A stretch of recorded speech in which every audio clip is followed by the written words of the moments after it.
भगवान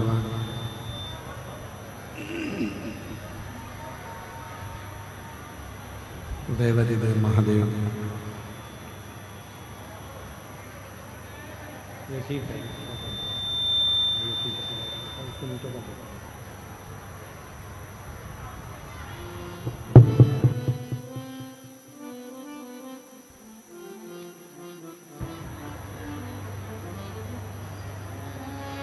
भगवान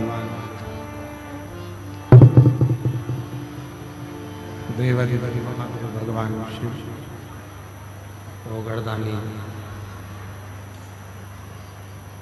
त्रिकालदर्शी कैलाशी अविनाशी भगवान शिव की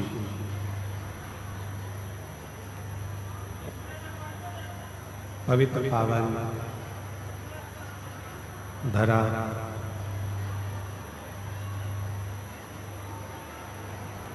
बस्तर में भगवान शिव की ही कृपा से करुणा से उनकी उदारता से ये पवित्र पावन शिव महापुराण की कथा भव्यता और दिव्यता के साथ में दंतेवाड़ा क्षेत्र के अंतर्गत गिदम की पवित्र भूमि पर बाबा की कृपा से ये पवित्र कथा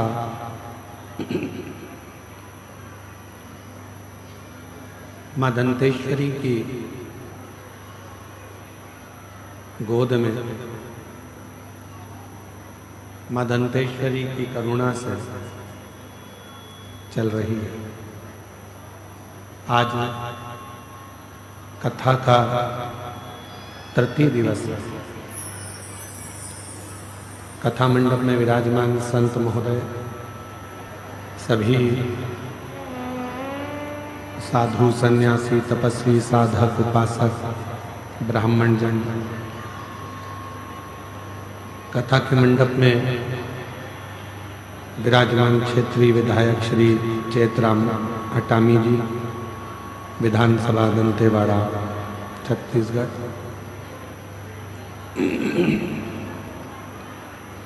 कथा के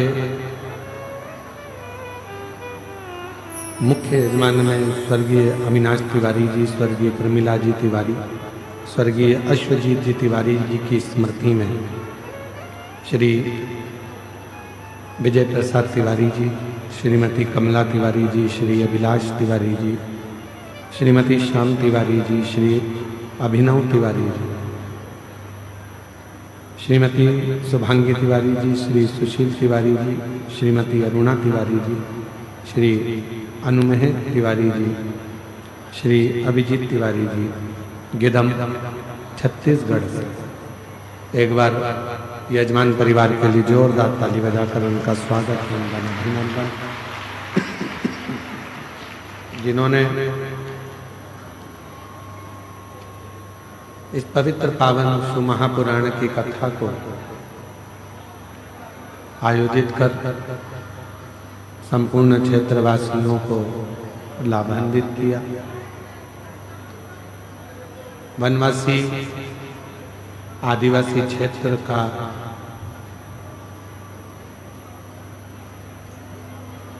ये सुंदर बस्तर, जहां पूरे बस्तर क्षेत्र में भगवान शिव ही शिव विराजमान है।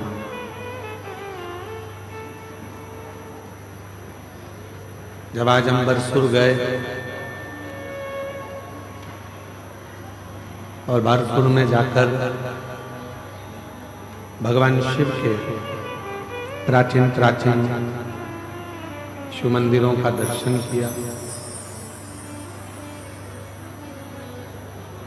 बारसुर की धरा ऐसी लग रही थी जैसे स्वयं भगवान शिव ओगरदानी तलकालदर्शी कैलाशी अविनाशी अपनी पूर्ण आनंद के साथ पूरे बारसूर क्षेत्र में विराजमान।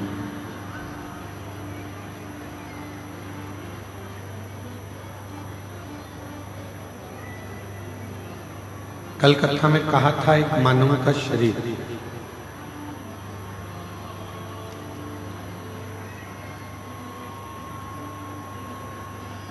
और उस मानव के शरीर में अगर भगवत भजन हो जाए, भगवान का मंत्र जाप, भगवान का नाम जाप, भगवान का स्मरण हो जाए, तो ये समझें कि हमारा मानव जीवन लेना सार्थक है।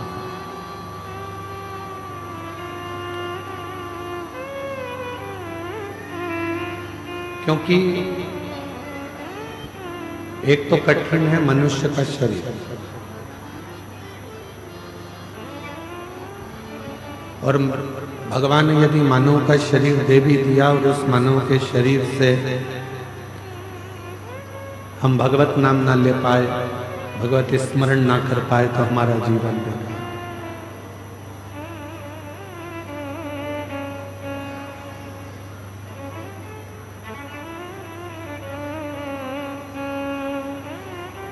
मेरे परमात्मा ने सारी इंद्रियों को श्रेष्ठ दिया। ऐसी कोई इंद्री नहीं है जो मेरे परमात्मा ने आपको बेकार दी। नेत्र दिए दर्शन करने के लिए, मुख दिया भगवान का भजन करने के लिए, श्रवण दिए कान सुनने के लिए, हाथ दिए जितना बन जाए परमार्थ का कार्य करिए, सेवा करिए, श्रृंगार करिए, भगवान की भक्ति करिए, और चरण दिए कि प्रयास करो कि अपने घर से निकलकर शंकर के मंदिर तक जाओ और एक लोटा जल शिव जी को समर्पित कर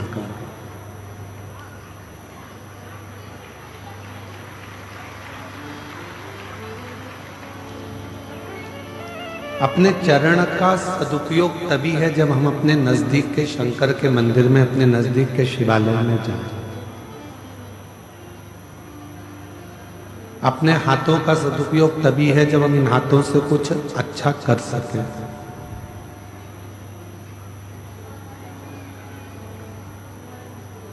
इन नेत्रों का सदुपयोग तभी है जब हम इन नेत्रों से भगवान का दर्शन कर सकें,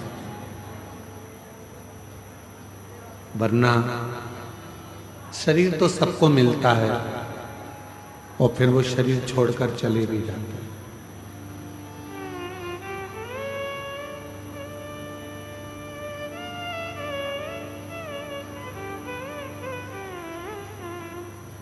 कहते हैं कि शिव जी को जब हम भजते हैं, जब हम भगवान देवादिदेव महादेव का भजन करते हैं, कथा सुनते हैं, या भगवान शंकर की भक्ति करते हैं, भगवान शंकर को एक लोटा जल हम समर्पित करते हैं या शिव का स्मरण करते हैं, तब भगवान देवादिदेव महादेव हमसे एक संबंध जोड़ लेते हैं। और वो संबंध एक ऐसा संबंध होता है कि वो संबंध फिर टूटता नहीं।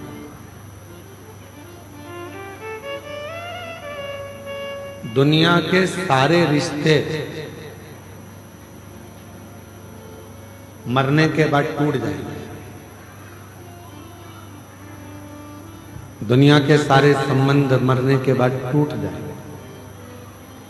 और कुछ कुछ रिश्ते तो ऐसे होते हैं कि जीते जी भी लोग तोड़ लेते हैं। जरा सा किसी का काम नहीं हुआ, जरा सा किसी का आपने कार्य नहीं करा, हमारी रिश्तेदारी खत्म। हम नहीं मानते कि तुम हमारे मामा जी हो, तुम हमारे काका जी हो, तुम हमारी बुआ जी हो, तुम हमारे फूफा जी हो।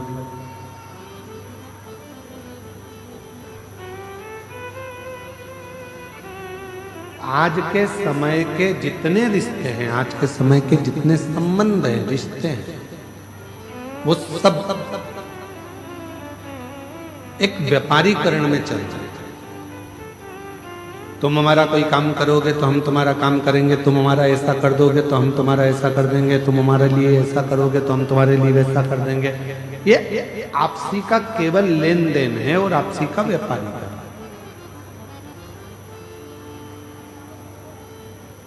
पर एक रिश्ता, एक संबंध होता है अपने बाप से, अपने पिता से।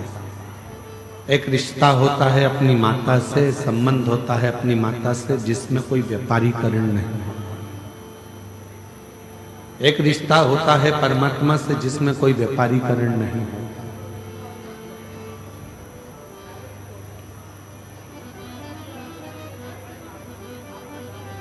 कहते हैं पानी जब बहुत उकलता है, बहुत तेज उकाली उसमें आने लगती है, दूध में, सब्जी में, पानी में जब बहुत तेज उकाली आने लगती है तो उस पर भाप आ जाती है। क्यों आती है वो भाप? उसको कंट्रोल करने के लिए।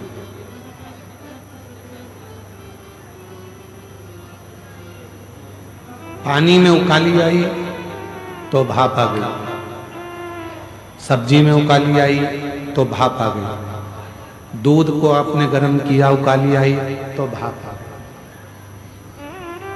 भाप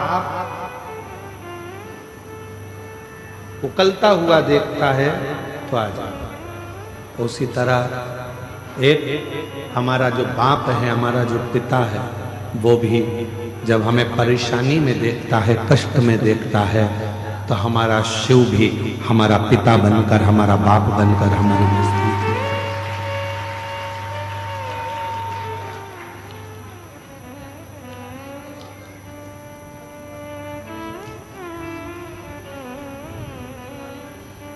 शरीर मिल जाए,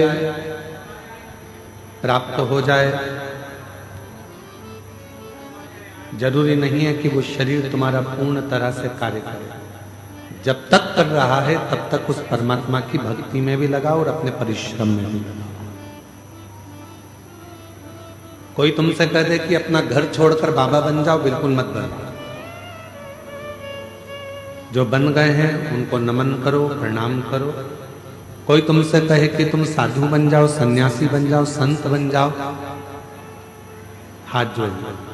कोई तुमसे कह दे कि किसी नदी के तट पर जाकर बैठ जाओ, हाथ जोड़ लो। क्यों? शिव महापुराण की कथा कहती है कि दुनिया में सबसे सुंदर यदि कोई आश्रम है तो वो गृहस्थ आश्रम। संत को दिन भर में हजारों माला करना पड़ती है, जब करना पड़ता है तब भगवान प्रसन्न होता है। और घर में रहने वाले व्यक्ति को अगर सुबह शाम भगवान को केवल 2 बार भी नाम ले ले तो भी वो पार उतर जाता है, तर जाता है।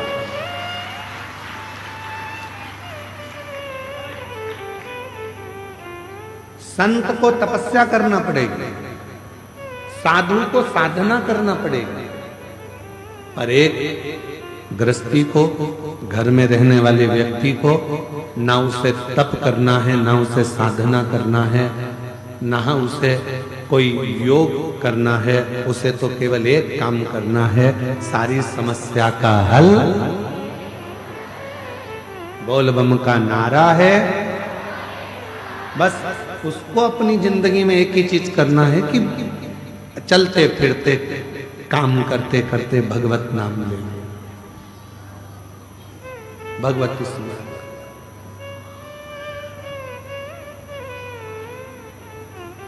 अच्छा समय और अच्छा शरीर, ये दोनों एक साथ कभी नहीं चलते। थोड़ा ध्यान देना कथा पर। आज कथा का तृतीय दिवस।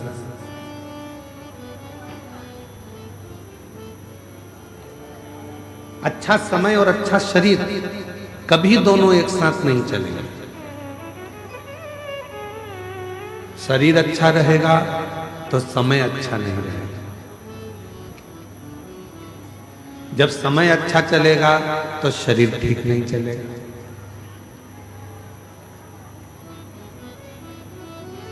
पहले मन करता था बहुत बड़ा बंगला बन जाए, बहुत बड़ा मकान बन जाए, बहुत बड़ा घर बन जाए। उस समय पर समय अच्छा नहीं था, शरीर अच्छा था, तो लगता था कि मकान बन जाए, मकान बन जाए, मकान बन जाए, घर बन जाए, मकान बन जाए।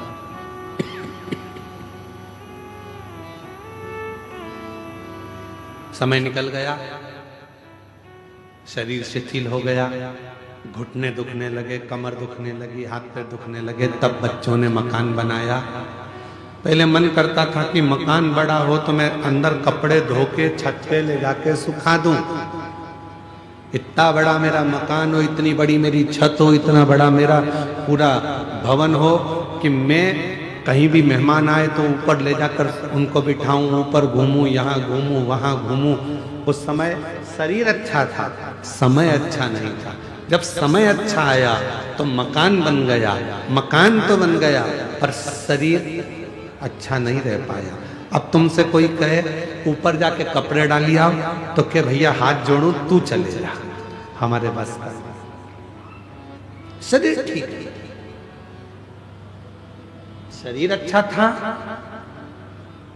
तो खाने के भी लाले पड़ जाते थे, व्यवस्था नहीं हो पाती थी, कुछ मिल पाता था, कुछ नहीं मिल पाता था। और अब समय अच्छा आ गया, बच्चे कमाने लगे, व्यापार व्यवसाय अच्छा चलने लगा, सब काम अच्छा हो गया, तो मालूम पड़ा थोड़ा बहुत भी खा लो तो मालूम पड़े पेट में तकलीफ हो जाती है, शरीर सही नहीं रह पाता। समय और शरीर ये दोनों एक साथ अच्छे बहुत कम चलते हैं। और मेरी जीजियों, मेरे जीजाओं, मेरी बेटियों, बेटाओं, मेरी माताओं, मेरे बुजुर्ग माँ बाप, ध्यान रखना इस बात का, यदि तुम्हारा शरीर भी अच्छा चल रहा है और समय भी अच्छा चल रहा है तो खूब दोनों हाथों से भजन भी करो, काम भी करो, मेहनत भी करो, संघर्ष भी करो और भगवत नाम का स्मरण भी करो। अगर दोनों सही चल रहे हैं,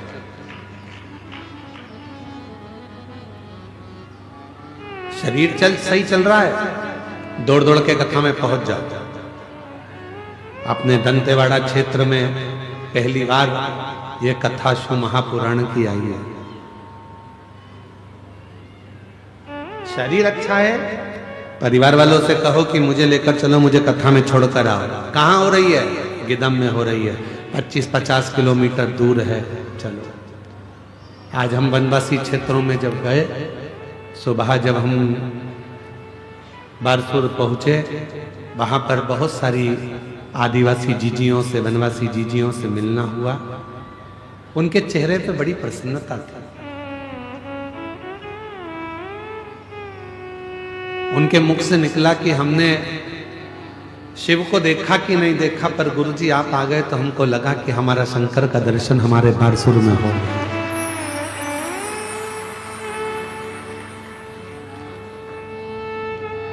एक बहन अंदर आंख में आंसू भरकर रोने लगी, मंदिर के अंदर उसके आंसू गिर रहे।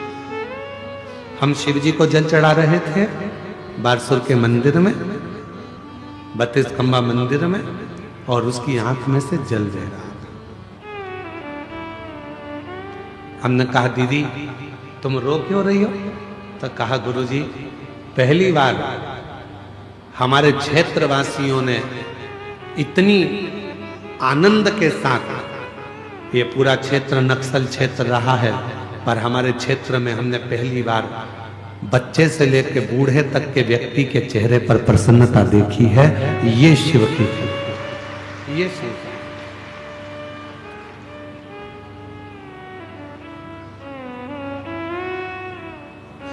शरीर अच्छा है, भगवान ने दिया है तो इसका सदुपयोग कर लो, मेहनत करने में पीछे मत हटो।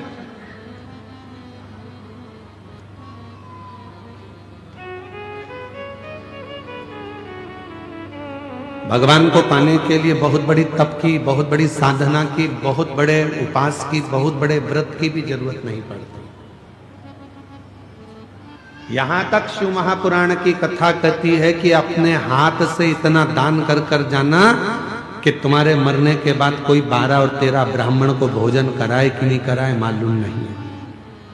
अपने खुद इतने व्रत कर कर जाना कि तुम्हारे मरने के बाद कोई एकादशी का व्रत करे कि नहीं करे। लोग मरने के बाद एकादशी दान देते हैं, इधर देते हैं कि नहीं देते वो हमको नहीं मालूम है। इधर छत्तीसगढ़ में इस साइड चलता है कि नहीं चलता, चलता है क्या? मरने के बाद बड़े बेटे ने 2-5 एकादशी दे दी, पोते ने दे दी, बहू ने दे दी, हमारे दादी चली गई, दादा चले गए, परदादा चले गए, उनको हमने इतनी एकादशी दी। फिर लोग मरने के बाद 2-5 एकादशी करते हैं। क्यों करो? किसी के एकादशी की तुमको जरूरत नहीं पड़ना चाहिए। अपन खुद अपने जीते जी एकादशी का व्रत कर लो, अपने जीते जी ब्राह्मण भोज करा लो, अपने जीते जी भगवत भजन कर लो, अपने जीते जी स्मरण कर लो। मरने के बाद कोई कराए कि ना कराए, अपने जीते जी अपन स्मरण करो। सीखो।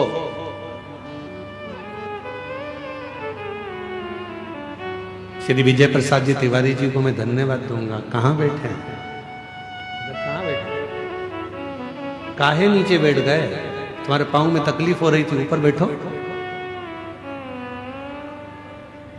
नहीं है तकलीफ? जरा इनको देखो, 82 है ना, 82। और कल इन्होंने 94 वाले से भी मिलवाया था हमको, और वो भी चल के आए थे। 81 जय हो। इतनी अवस्था होने के बाद भी इनके चेहरे की प्रसन्नता देखिए कि शिव महापुराण की कथा करवाकर इनके चेहरे पर कितना तेज आया है, कितना तेज।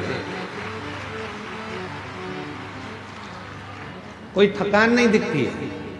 हमारे साथ सुबह बारसूर भी गए, दर्शन भी किया, घूमे भी। कल दंतेश्वरी माता के दर्शन करने गए, माननीय विधायक महोदय भी साथ में थे, श्री चेतराम अटामी जी भी, और आप भी साथ में थे।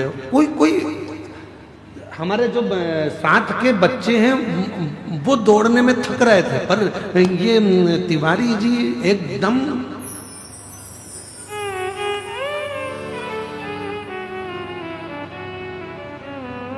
फिट, एकदम आनंद में। उसका कारण क्या है?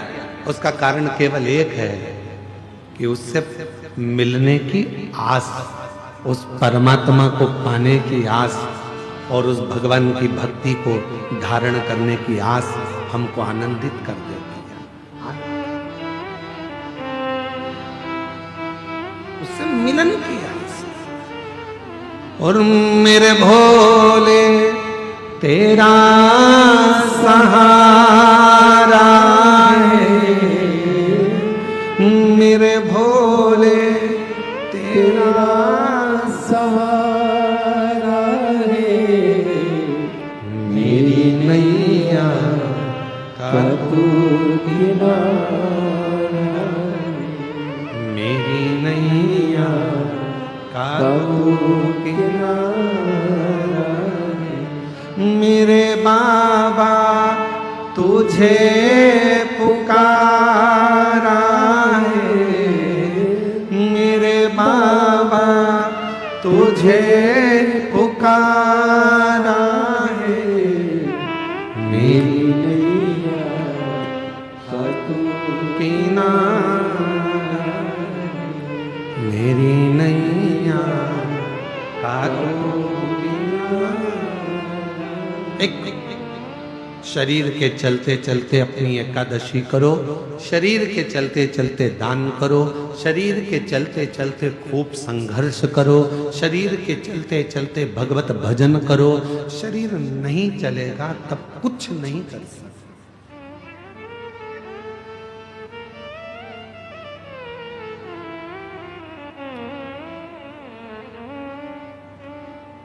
शरीर चले जब तक तीर्थ कर लो, कथा सुन लो,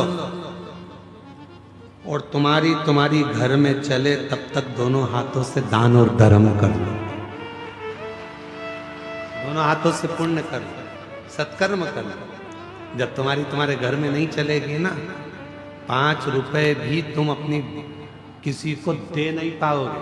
यहाँ तक कि बेटी को भी अगर कुछ देना है तो 50 बार सोचना पड़ेगा, देऊंगी और कोई ने देख लिया तो।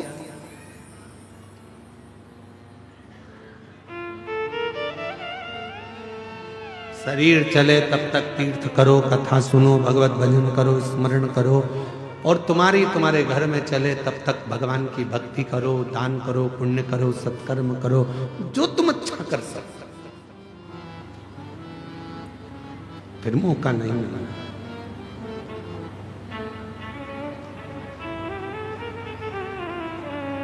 पहली कथा है हमारे जीवन की, जिस कथा में इस बस्तर क्षेत्र में, नक्सल क्षेत्र में, आदिवासी वनवासी क्षेत्र में पहले भी कथा करी, पर यह पहली वनवासी आदिवासी क्षेत्र की ऐसी कथा है जिसमें आसपास के पूरे गांव के लोगों ने मिलकर 10 लाख खाने की पत्तल बनाई है, पत्ते की, भोजन करने के लिए।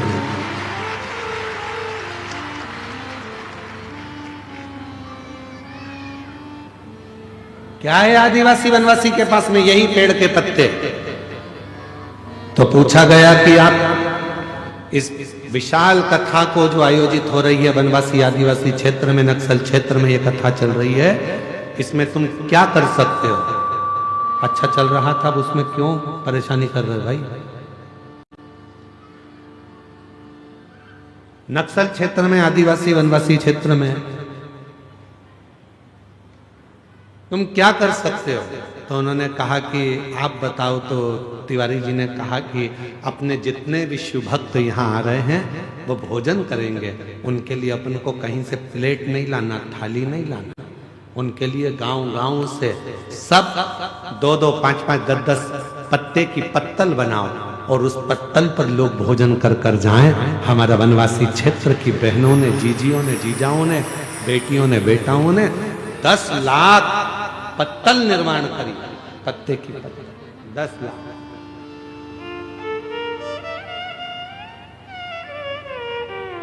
और उस पत्तल पर शिव भक्त भोजन कर रहे। कितनी प्रसन्नता, कितनी आनंदता, शिव कृपा। तो शिव कथा कह रही है, समय और शरीर ये दोनों एक साथ सही नहीं चलते, और अगर सही चल रहे हैं तो आप भगवान की भक्ति खूब कर लो, खूब मेहनत कर लो, खूब मेहनत।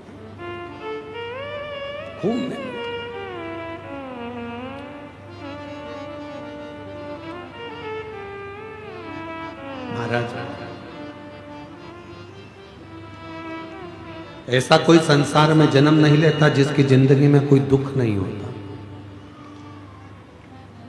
सबके जीवन में तकलीफ है, सबके जीवन में दुख है, पर उस दुख को सिर पर लेकर चलोगे, तकलीफ को सिर पर बांध कर चलोगे तो जिंदगी को बहुत आगे तक जी नहीं सकते, जी नहीं पाओगे। कल एक मां मिली थी, वो कह रही थी गुरुजी मेरा बेटा चले गया है। आज सवेरे हम जब बारसूर गए थे तो वहां एक बहन जी कह रही थी कि मेरे बेटे को ये तकलीफ भी है और साथ में मेरा पति भी नहीं है, बहुत दुख की जिंदगी है, बहुत दुख। हमने उस बहन से एक ही बात कही कि अगर तुम्हारा विश्वास पक्का है तो एक ना एक दिन तुम्हारा बेटा चलेगा जरूर। अगर विश्वास, एक पत्र आया है,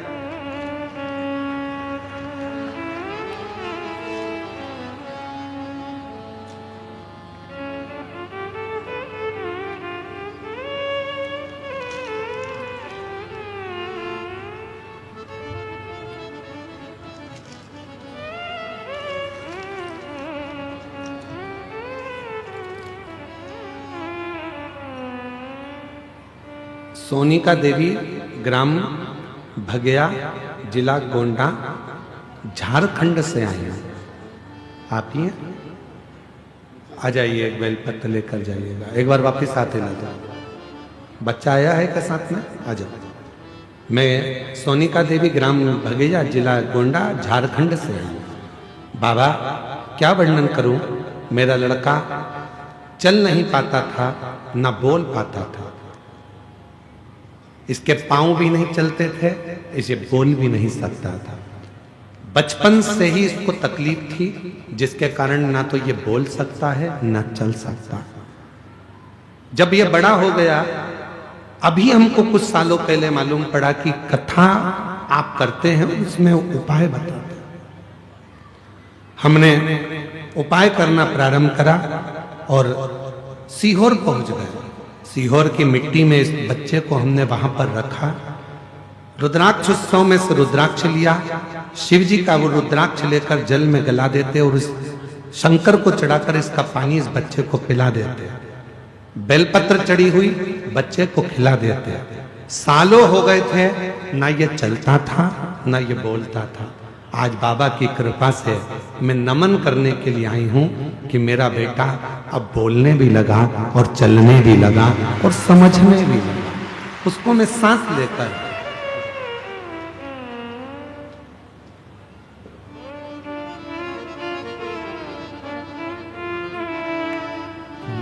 कृपा का क्या भरोसा, कब किस पर हो जाए, जरा सी हम पर कर दो, जरा सी हम पर कर दो। तेरी कृपा का क्या है भरोसा, कब किस पर हो जाए, जरा सी हम पर कर दो, जरा सी हम पर कर दो।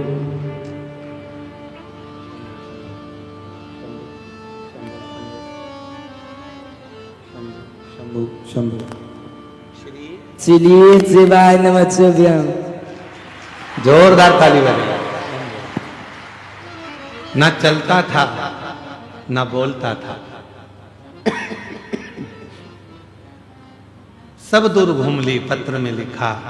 आखिरी में हिम्मत हार कर शिव के दरवाजे गई और कुबरेश्वर बाबा के दरवाजे पर लेकर गई और शिव की कृपा से वहां का रुद्राक्ष लेकर आई। आज बाबा की कृपा से चलकर भी आया है और बोल भी रहा है। ये शिव की जिस पर भी हो गई तेरी कृपा करुणा, वो भव पार हुआ,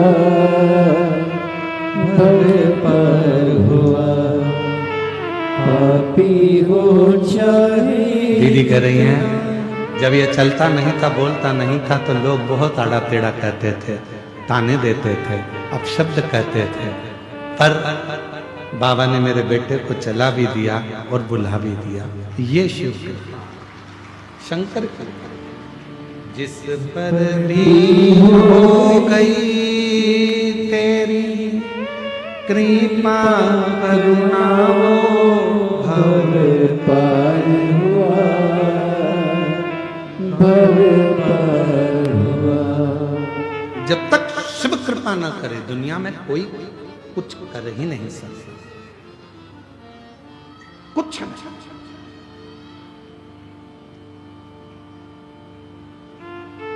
ये उसी की उदारता, ये उसी की करुणा।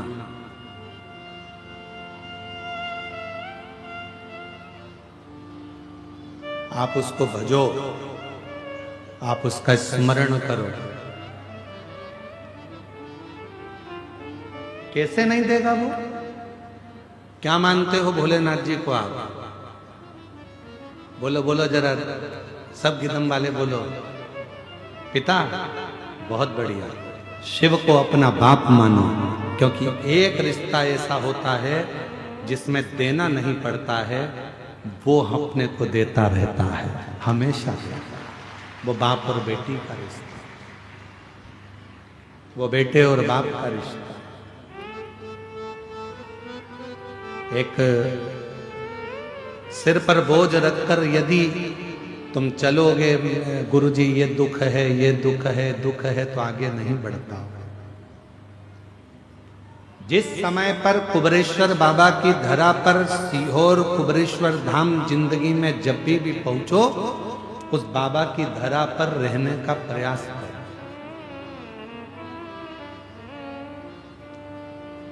सीहोर आना कुबरेश्वर धाम पर तो ये विचार कर आना कि हमें होटलों में नहीं ठहरना है। सीहोर आना कुबरेश्वर धाम पर तो ये विचार कर आना कि हमको किसी के घर में या किसी होटल में जाकर नहीं ठहरना। गांव में बेटी आ जाए और मामा जी के यहाँ ठहरे या काका जी के यहाँ ठहरे तो बाप को अच्छा नहीं लगता। अगर कुबरेश्वर धाम सीहोर आओ तो किसी होटल में मत ठहरो। अगर ठहरना है तो अपने बाप के घर कुबरे भंडारी के दरवाजे पर आकर ठहरो।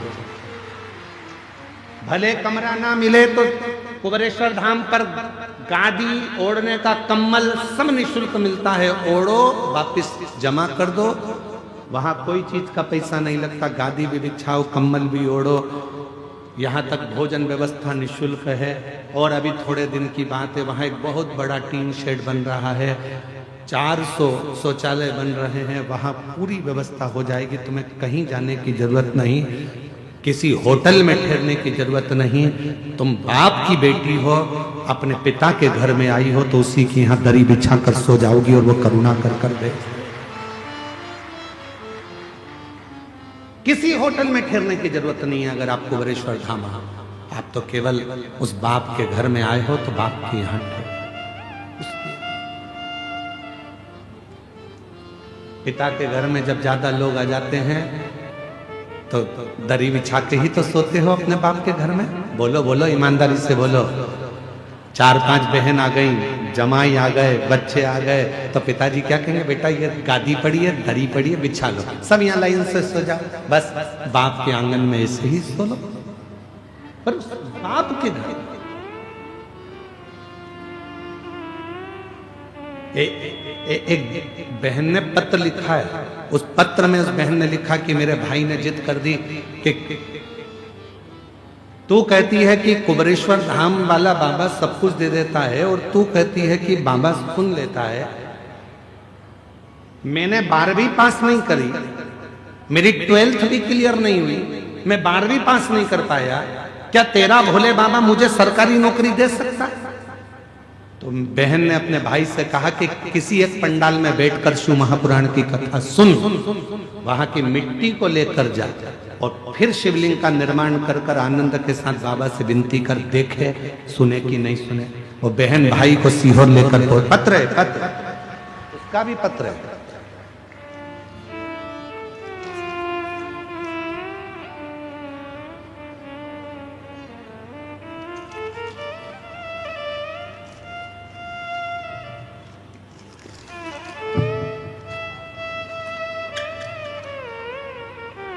मेरा नाम नीतू चौहान है। मैं ग्राम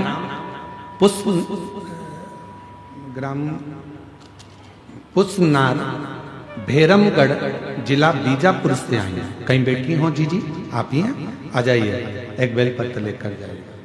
मेरा नाम नीतू चौहान है। मैं ग्राम पुसनार भैरमगढ़ जिला बीजापुर से आई हूँ। आज मैं इस पत्र के माध्यम से बाबा के चमत्कार को बताना चाहती हूँ कि बाबा की कृपा से बड़े भैया श्री अरुण सिंह भदौरिया, जो कि 12वीं की परीक्षा किसी कारणवश नहीं दे पाए थे और उन्होंने शर्त रख दी थी, क्या भोले बाबा मेरी सरकारी नौकरी लगा सकते हैं? मैंने बड़े भाई से कहा था कि यदि कुबरेश्वर धाम गए हो, शिव जी की पूजन करी है और एक पंडाल में बैठकर अगर कथा सुनी है और तुमने मांगा, वो देगा जरूर। मेरे भाई ने शर्त लगा ली। 2023 में मेरे भाई ने उसी समय पर एक कथा यहीं छत्तीसगढ़ में श्रवण करी और बाबा की ऐसी कृपा हुई कि 2023 में कथा सुनकर आया और 1 साल पूरा हुआ और बाबा की कृपा से मेरे भाई की सरकारी नौकरी लग गई। आज वो जिला सुकमा के चीफ ब्यूरो के पद पर कार्यरत हैं। ये शिव की, ये शंकर की उदारता है, ये शंकर की करुणा है। आप कितनी मेहनत कर रहे हो, कितना परिश्रम कर रहे हो और साथ में कितना विश्वास कर रहे हो, ये आपके ऊपर निर्भर करता है। आपके ऊपर निर्भर करता। मेरी जीजियों, दंतेवाड़ा क्षेत्र के मेरे बहन भाई इस बात का याद रखना कि तुम्हारी दृष्टि में दुनिया के लोग कहते हैं ये शिव महापुराण की केवल कथा है, पर इसको कथा मत समझना। यहाँ बैठकर जब आप नेत्र बंद कर कर बाबा से कुछ मांगते हो, समझ लेना अपने बाप से बेटी बनकर बेटा बनकर पुकारते हो तो वो बाप अपना बच्चा समझकर तुम्हारी झोली में खुशियां जरूर डालता है, वो देता है। खाली न जाता कोई दर से तुम्हारे, खाली न जाता कोई दर से तुम्हारे, और मैं भी खड़ी हूँ नंदी बाहें पसारे, अपने हृदय से लगा लो गिरा जा रहा हूँ, उठा लो भोले अपने दर से अब तो न टालो, गिरी जा रही हूँ, उठा लो। एक विश्वास, ये शरीर चले, समय अच्छा चले तो परमात्मा की भक्ति भी करो और परिश्रम भी करो, मेहनत करो।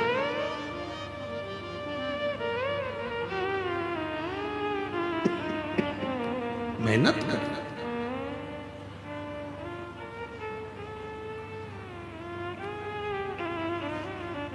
कल जो परसों एक लेटर भेजा गया था उसमें प्रश्न था,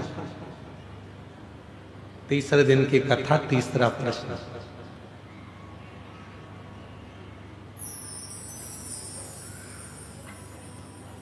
खुश कैसे रह सकते हैं, प्रश्न था। अब फिर लेटर को ढूंढना पड़ेगा, इसलिए हमने प्रश्न याद कर लिया।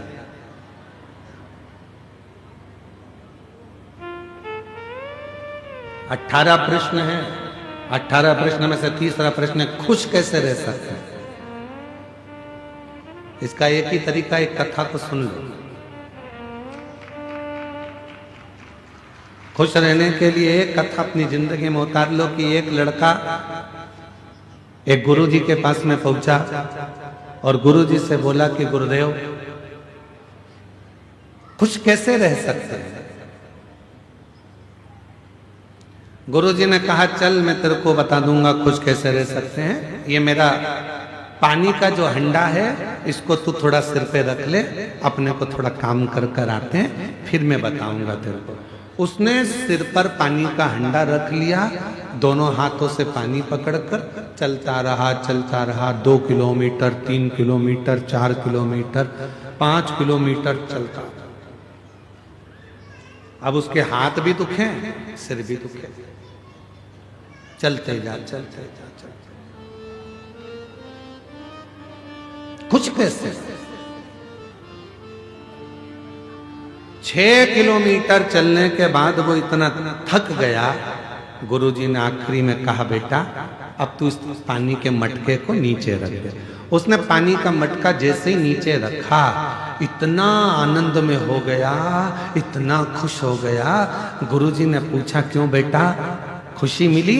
हाँ गुरुजी, जब तक सिर पे था इतना वजन लग रहा था, हाथ भी दुख रहे थे, सिर भी दुख रहा था, चलते भी नहीं बन रहा था, अब एकदम आनंद में हो गया। गुरुजी ने कहा बस खुश रहने का सबसे सुंदर तरीका है जितने भी बोझ हैं उनको हटा दो। किसी ने क्या कहा उधर जाने दो, किसने क्या बोल दिया उधर जाने दो, एकदम खाली रहो। और हम क्या करते हैं, बोझ इकट्ठा करते हैं। मम्मी ने ये बोल दिया, पापा ने ये बोल दिया, काका जी ये बोल दिया, उसने ये बोल दिया, बहन ने ये बोल दिया, ना जाने किसका फोन आया था, उसने मेरे को ऐसा कह दिया, उसने ऐसा मैसेज डाल दिया, उसने ऐसा कमेंट्स कर दिया। दिन भर बोझ बोझ बोझ बोझ बोझ बोझ, और इतना बोझ अपनी बुद्धि में इकट्ठा कर लिया कि हम खुशी से जिंदगी नहीं जी पा रहे। अगर सुख चाहिए तो बोझ हल्का करना प्रारंभ कर दो, सुख की जिंदगी प्रारंभ हो जाए। तीसरे प्रश्न का उत्तर है भार लेकर मत जियो। जिसने 18 प्रश्न लिखे हैं, 7 दिन में हमको उसका इंतजार है। जिसने 18 प्रश्न लिख के भेजे हैं, अगर वो 7 दिन में अगर आ जाए तो मिलने व्यासपीठ पर जरूर आना, उसको मेरे को माला पहनाना है। जोरदार प्रश्न उनका। आ जाओ, आ जाओ। बेलपति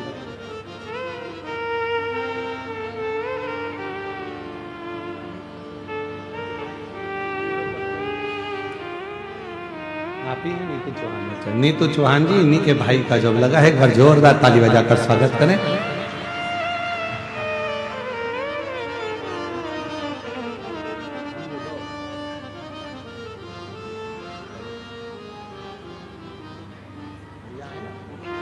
आप ही का लगा है, ये भाई हैं, इन्हीं का ही जॉब लगा है। एक बार जोरदार ताली बजाकर साधुवाद करिए। विश्वास नहीं था भोलेनाथ पर अब रोज मंदिर जाते हैं, रोज एक लोटा जल चढ़ाते हैं। इतना भरोसा बाबा पर कर लिया है। ये शिष्य कह रहे हैं, अब तो हम सीहोर भी नहीं छोड़ते हैं। बाबा की जब भी पुकार होती है, कावड़ यात्रा भरने के लिए बाबा के यहाँ पहुंच जाते हैं और बाबा कृपा करता रहता है। ये उस पर भरोसा। खुश कैसे रहें? तीसरा प्रश्न था। बस खुश रहने का सबसे सुंदर तरीका है अपने भार को हल्का करो। भार को। मोबाइल किस किस के पास है? दिखाना नहीं, रख लो, बस हाथ उठा लो। कौन सी कंपनी का है उससे भी मतलब नहीं है, बस हाथ उठाओ। किस किस के पास मोबाइल है? हाँ, रख लो, हाथ रख लो, ठीक है।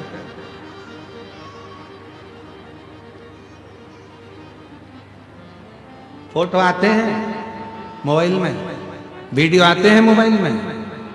ज्यादा ग्रुपों में जुड़ जाओगे, ज्यादा फोटो ज्यादा वीडियो आना चालू हो जाएंगे। आता जाएगा, आता जाएगा, आता जाएगा, आता जाएगा, आता जाएगा, आता जाएगा। बाद में मोबाइल एकदम हैंग हो जाएगा, फिर हिलेगा न डुलेगा। बोलो बोलो, सही है कि गलत है? ना हिलेगा न डुलेगा। फिर तुम इधर ए छोरा, इधर आ, देख तो जरा इसमें ना जाने क्या हो गया। कल तक तो अच्छा चल रहा था। अरे मम्मी, इसमें ज्यादा डाटा भरा गया है, इसको डिलीट करना प्रारंभ करो। डिलीट करोगी, सब कुछ खाली कर दोगी, मोबाइल अच्छा चलने लगेगा। उसी तरह अपने मन को जब खाली करना प्रारंभ करोगे तो ये दिल भी शिव में लगना प्रारंभ हो। खाली करना। और हम खाली नहीं कर रहे हैं, इसीलिए हैंग मार रहा है। इसीलिए खाली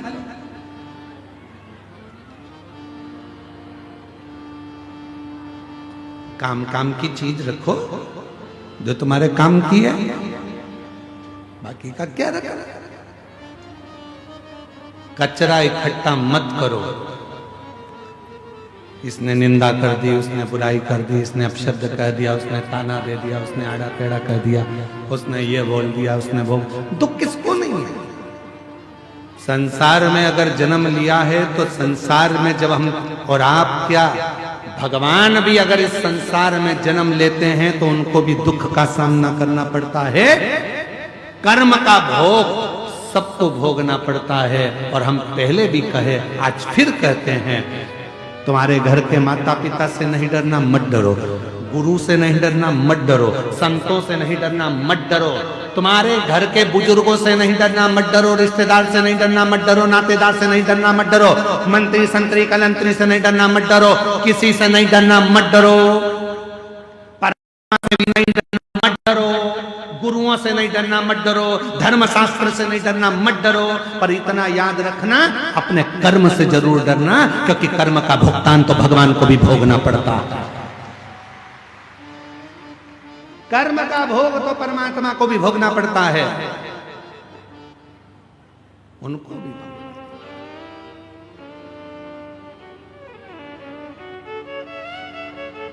मां जानकी जी ने एक चिड़िया को कैद में रखा था, तो मां जानकी जी को कैद में रहना पड़ा। राम जी ने छुपकर बाली को बाण मारा था, वही बाली ने छुपकर कृष्ण अवतार में भगवान कृष्ण को बाण मारा था। कर्म का भोग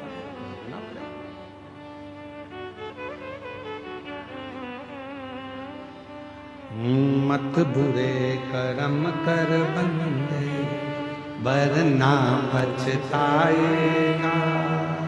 भगवान की आंखों से तू बच नहीं पाएगा, तू बच नहीं पाएगा। अरे ओ अज्ञानी मत करना, तेरे कर्म का फल भी तू ही पाएगा। जैसा किया तूने तेरे आगे आएगा। मत बुरे कर्म कर बंदे, वरना पछताएगा। भगवान की आंखों से तू बच नहीं पाएगा, तू बच नहीं पाएगा। कर्म का भोग तो परमात्मा को भी भोगना पड़ता है। परमात्मा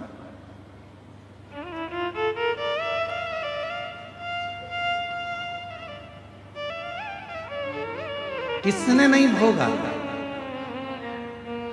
किसने?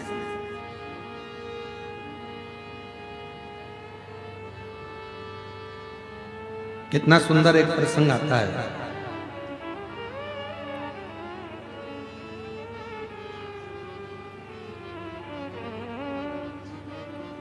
एक सेठ जी सबको पैसा उधार देते थे, सब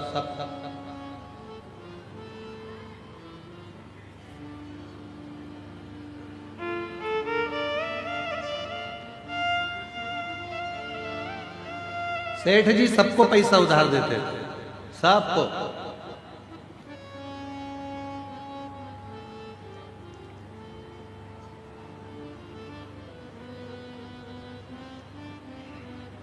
उनके बोर्ड पर लिखा था, हमारे यहां पैसा उधार मिलता है।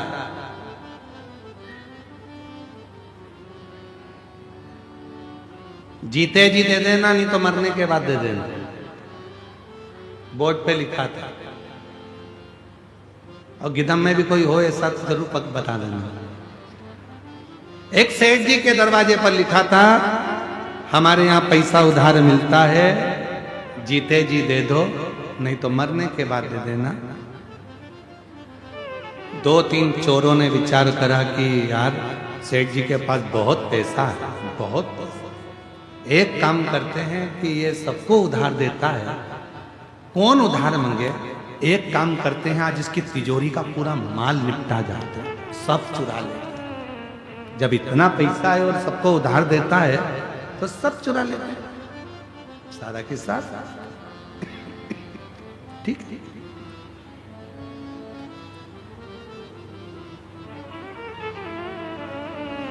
चोरों ने विचार करा, आज रात्रि को सेठ जी के तिजोरी में से माल चुराना। ये बहुत उधार देता है, चल दिए। सारे चोर इकट्ठे होकर भैंस के तबेले में पहुंच गए, जहां पर भैंस बनती थी, जहां मईस बनती थी। छुप गए। सेठ जी अलमारी बंद करेगा, जाएगा और अपन पूरा के पूरा माल चुरा लेंगे। भैंस के तबेले में, भैंस के वाड़े में वो जाकर छुप गए, जहां भैंसे ही भैंसे बंधी हुई थी। चोरों ने छुपकर बैठे थे। इतनी देर में भैंस आपस में बात करने लगी। एक भैंस ने दूसरी भैंस से पूछा, ओ जीजी, तो कितने साल से सेठ जी के यहाँ दूध दे रही है? उसने कहा, मुझे 4 साल हो गए। दूसरी से पूछा, तुझे कितने साल हो गए? मुझे 10 साल हो गए सेठ जी के यहाँ दूध देते देते। तीसरी ने पूछा, तुझे कितने साल हो गए? उसने कहा, मुझे 12 साल हो गए सेठ जी के यहाँ दूध देते देते।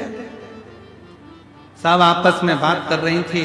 इतने में एक बूढ़ी भैंस के पास में पहुंची। एक भैंस उससे पूछा, तू कितने सालों से दूध दे रही है?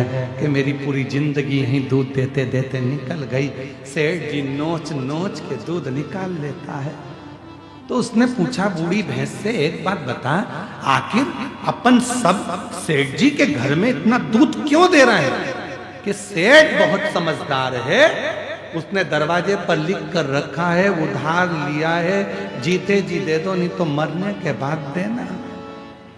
मैं जीते जी नहीं दे पाई, इसलिए मरने के बाद भैंस बन के निचोड़ निचोड़ के निकाले जा रहा है, सारा दूध निकाले जा रहा है, सारा। इसलिए मेरी जीजियों मेरे जी जाओ, सावधान इंडिया, सावधान हो जा। किसी का लिया है तो दे दो, नहीं तो मरने के बाद वो नोच नोच के निकालेगा। फिर अगला जन्म ना जाने कौन सा होगा और हमको चुकाना पड़ेगा। भगवान की कृपा है जो अच्छे कुल में जन्म लिया, भगवान की कृपा है अच्छे घर में जन्म लिया, भगवान की कृपा है अच्छी पत्नी, अच्छे बच्चे मिले, भगवान की कृपा है जो 2 रोटी खाने को मिली, भगवान की कृपा है जो पूरा शरीर अच्छा दिया, और भगवान की कृपा है जो कहीं अच्छे लोगों से मिला दिया, ये उसकी कृपा है। इसलिए प्रयास करो कि अच्छा कर्म कर कर जाना, बुरा कर्म कर कर उसके सामने पहुंचो तो मुख दिखा सको, मुख दिखा सको, कर्म। कितना सुंदर व्याख्यान कश्यप बाबा का कथा आती है, कश्यप ऋषि की कथा आती है।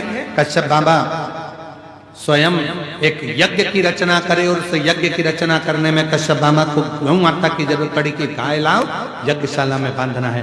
कश्यप ऋषि गाय लेने के लिए वरुण देवता के पास चले गए। वरुण जी गाय चाहिए। वरुण जी ने कहा कश्यप बाबा गाय तो दे दूंगा, पर गाय के बछड़े भी हैं, इनको भी लेकर जाओ। कश्यप ऋषि ने कहा मुझे गौ माता से मतलब है, मुझे बछड़े से कोई मतलब नहीं, मुझे बछड़ा नहीं चाहिए। खूब समझाया वरुण बाबा ने, पर नहीं माने कश्यप ऋषि। आखिरी में फिर यज्ञशाला में पहुंचे। विद्वान ब्राह्मणों ने कहा इस यज्ञ को पूर्ण करने के लिए गौ माता की जरूरत है, गाय ला कर दो। कश्यप ऋषि गए, आधी रात को वरुण जी की गौशाला में जाकर गौ माता को खोल कर लेकर आ गए। उनके बछड़े रंभाने लगे, चिल्लाने लगे बछड़े। जब गौशाला में से बछड़े की आवाज आई, वरुण जी दौड़ कर गए, जाकर देखा बछड़े रो रहे थे। क्या हुआ? गौशाला में जाकर देखा तो गाय नहीं थी, पर बछड़े थे।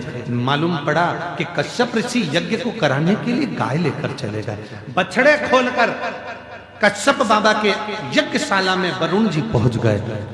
वरुण जी ने कहा कश्यप बाबा आप यज्ञ करो, मना नहीं है, आप गौ माता को रखो, मना नहीं है, पर इन बछड़ों को भी साथ में रखो। गाय बिना बछड़े के कैसे रहेगी? बछड़े के बिना गाय सुनी और गाय के बिना बछड़ा सुना। कश्यप ऋषि नहीं माने, यज्ञ करने के लिए केवल गौ माता की जरूरत है, इसलिए गाय को रखूंगा, बछड़ा नहीं चाहिए। वरुण जी ने हाथ जोड़ लिए, आप या तो गाय वापस कर दो या फिर बछड़े रखो। पर कश्यप बाबा नहीं माने। आखिरी में वरुण जी जाते जाते कह दिया, सुनो कश्यप ऋषि, तुम ऋषि हो गए अपनी जगह के, संत हो गए अपनी जगह के, मैं वरुण आज श्राप देता हूं, तुम्हारा अगला जन्म वसुदेव के रूप में होगा। और जैसे मेरे बछड़े अपनी गाय के लिए रो रहे हैं, वैसे ही तुम भी अपनी औलाद के लिए रोओगे। और वो वसुदेव जी के घर में बच्चे हुए और रोना वसुदेव बाबा को पड़ा, रोना वसुदेव जी को पड़ा। कर्म का दंड मनुष्य को भोगना है। अगर परमात्मा ने हमको अच्छा हाथ दिया, अच्छा पांव दिया, नेत्र दिया, शरीर दिया, सारा शरीर अच्छा बनाया, परमात्मा को धन्यवाद देना, ये तेरी कृपा से प्राप्त हुआ, तूने दिया, तेरी करुणा से।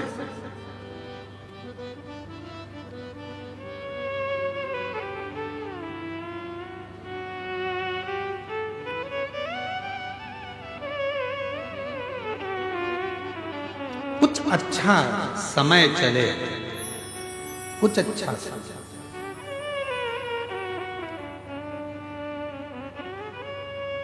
कल एक पत्र पढ़ा था इंजीनियर साहब का, कल वो आ नहीं पाए थे शायद, उनका आज एक पत्र वापिस आया।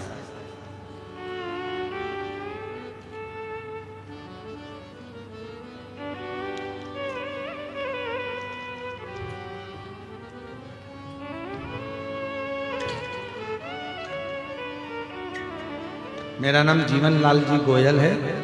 गुरुदेव, मैं क्षमा चाहता हूँ, कल आपने पत्र पढ़ा और मैं पहुंच नहीं पाया था क्योंकि मैं कार्य में लगा हुआ था। कहीं बैठे हैं? जीवन लाल जी गोयल आप ही हैं? ऐसा हाथ हिला दीजिए, आ जाइए, बेलपत्र लेकर जाइए। गुरुदेव, सरकारी नौकरी नहीं थी, किसी के कहने पर पहली कावड़ यात्रा करने के लिए सीहोर गया था। सावन के महीने की कावड़ करी, वापिस आ गया। बाबा की कृपा से ऐसी करुणा बाबा ने कर दी कि मेरी गरियाबाद छत्तीसगढ़ का हूं और बाबा की कृपा से आज मैं सिविल इंजीनियर के पद पर दंतेवाड़ा में पदस्थ हो गया हूं। मैं बाबा को धन्यवाद देने के लिए, ये शिव की उदारता और बाबा की ही कृपा से शिव ने साथ रखा। हर वर्ष कावड़ यात्रा में सीहोर जाता हूं और कावड़ भरकर आता हूं। जितनी बार कावड़ भरकर आता हूं, मेरा बाबा कुछ ना कुछ मुझे जरूर देता है, ये मैंने देखा। ये शिव तत्व है, ये शंकर की कथा। आप उस पर आश्रित कितने आश्रित, ये आपके ऊपर निर्भर कर। जो जैसी भावना, बोलो बोलो सब जीजियां बोलो, पीछे वाली भी, साइड वाली भी, आस पास वाले सब। जो जैसी वो वैसा ही फल, नहीं खाली उसे लौटाया, वो मन ही मन और कर दिया माला माल काशी, लुटा दिया भंडार काशी। आप जिस भाव से बाबा को भजते हो, बाबा उसको स्वीकार करते। समय अच्छा चले, शरीर अच्छा चले, अच्छा करिए। जीवन में हम जैसा करेंगे वैसा हमको भोगना पड़ता है। परमात्मा की कृपा से शरीर मिला है तो परमात्मा में समर्पित हो। हम ये नहीं कहेंगे तुमसे कि तुम घर छोड़ो, परिवार छोड़ो, कुटुंब छोड़ो, नाते छोड़ो, रिश्ते छोड़ो, कुछ मत छोड़ो, पर अपने घर में रहकर मेहनत भी करो, संघर्ष भी करो और शिव की भक्ति भी करो। शिव भक्ति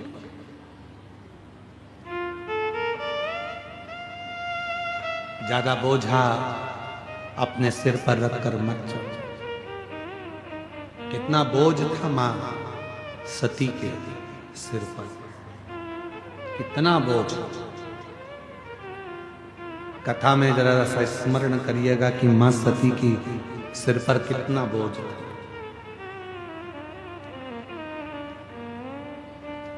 हल्का नहीं कर पाते हैं तो लोग फिर अपना शरीर त्याग देते हैं।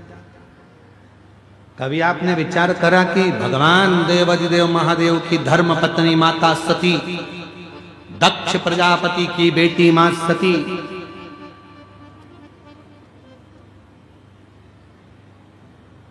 कोई साधारण थी क्या?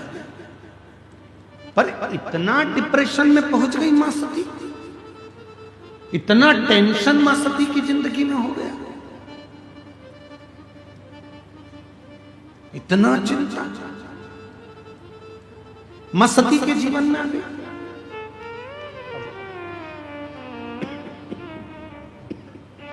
आइए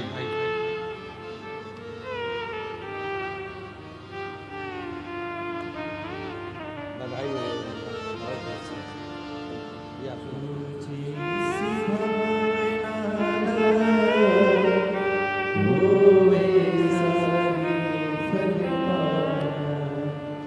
नहीं खाली उसे, एक बार जोरदार ताली बजाओ। बाबा की कृपा से प्रत्येक वर्ष हर साल कावड़ भरने के लिए कुबरेश्वर धाम जाते हैं और जितनी बार जाते हैं उतनी बार बाबा से कुछ लेकर आए। ये शिव। मां सती की जिंदगी में कितना कितना भार होगा, जरा विचार करिएगा। मां सती के जीवन में कितना कितना भार मस्तक पर चढ़ गया होगा, जो मां सती ने अपने प्राणों को त्याग दिया। मां सती ने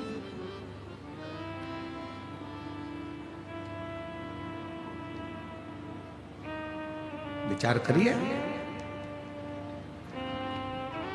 मां सती बैठी हुई थी, पिता ने यज्ञ रखा था, यज्ञ सबको बुलाया था, मां सती को,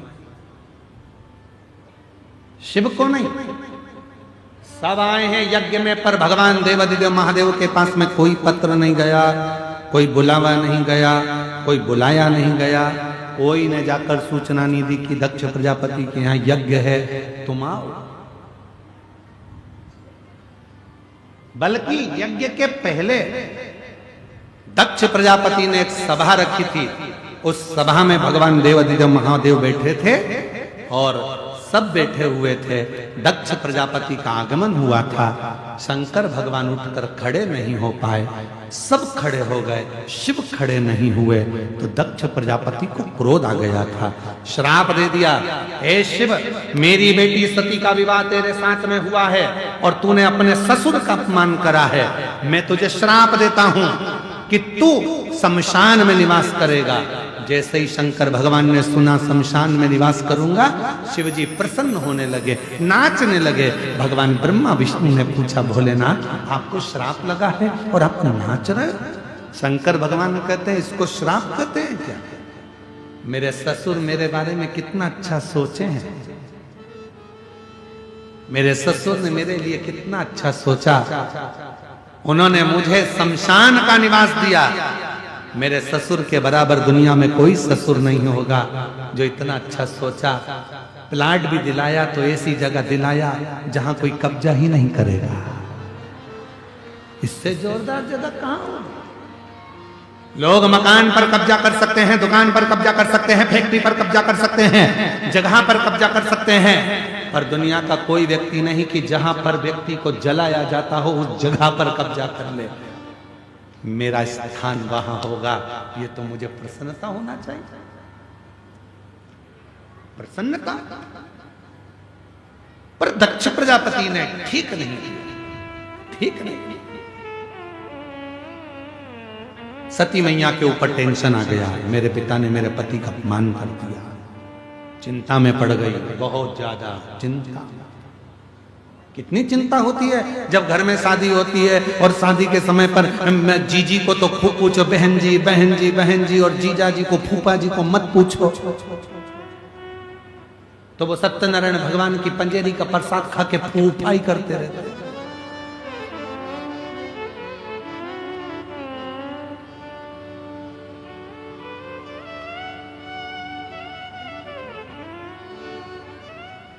एक ही नाम है जो आज तक चेंज नहीं हुआ। जीजा जी जीजू हो गए, मामा मामू हो गए, चाचा चाचू हो गए। केवल एक ही है वो आज तक चेंज नहीं हुआ, फूफा। इनको किसी ने फूफू नहीं किया, बस एक ही चेंज नहीं, बाकी के सब चेंज हो गए। वो चेंज ही नहीं होती।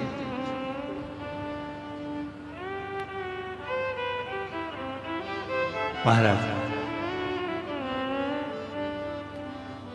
शिव कथा कर रही है, भगवान शंकर का चरित्र कर रहा है, शिव पुराण कर रही है। सती मैया को थोड़ा भार बढ़ने लगा।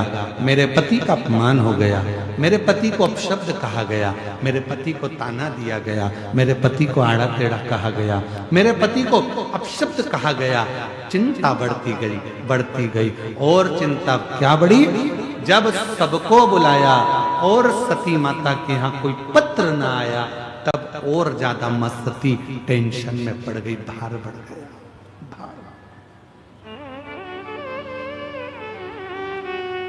शिव जी के पास पहुंची, बाबा भोलेनाथ जी ने समझाया, क्या हो गया सती, तुम्हारा चेहरा उतरा हुआ है, सती ने कहा प्रभु मेरे पिताजी के यहाँ यज्ञ है, सबको बुलाया पर अपने को नहीं बुलाया। शंकर भगवान बोले कितनी अच्छी बात है, सबको बुलाया अपने को नहीं बुलाया, कुछ देना भी नहीं पड़ेगा। उनको मालूम है इनकी परिस्थिति ठीक नहीं है तो क्या देंगे, इसलिए नहीं बुलाया होगा। चिंता मत करो, तुम तो अपने घर में आराम से रहो। सती कहने लगी ऐसी कोई बात होती है? ठीक है, सती को समझा दिया। थोड़ी देर बाद वहीं से देव ऋषि नारद निकल कर चले गए श्रीमन्नारायण। और जैसे ही नारद जी निकल कर गए, सती मैया ने नारद जी को देखा। नारद जी को देखते से सती ने अपना चेहरा नीचे कर लिया, पर देव ऋषि नारद ऊपर से नीचे आ गया और नीचे आके श्रीमन्नारायण श्रीमन्नारायण। सती मैया ने कहा लड्डू खाओगे? नारद जी बोले नहीं, अब तो तुम्हारे पिताजी के घर खाएंगे। अच्छा तो तुम भी जा रहे हो? हाँ। तो इतने में देव ऋषि नारद ने कह दिया मैया तुम्हारे यहाँ पत्र नहीं आया, तुम्हारे पिता अपने दामाद को भूल गए। सती मैया बोली अब तो ऐसा होता है कि घर के लोगों को पत्र की जरूरत नहीं पड़ती है, इसलिए नारद जी तुम जाओ। तो नारद जी ने कहा जब पत्र की जरूरत नहीं है तो तुम हमारे साथ चलो, हम तुमको घुमा के लाते हैं यज्ञ में।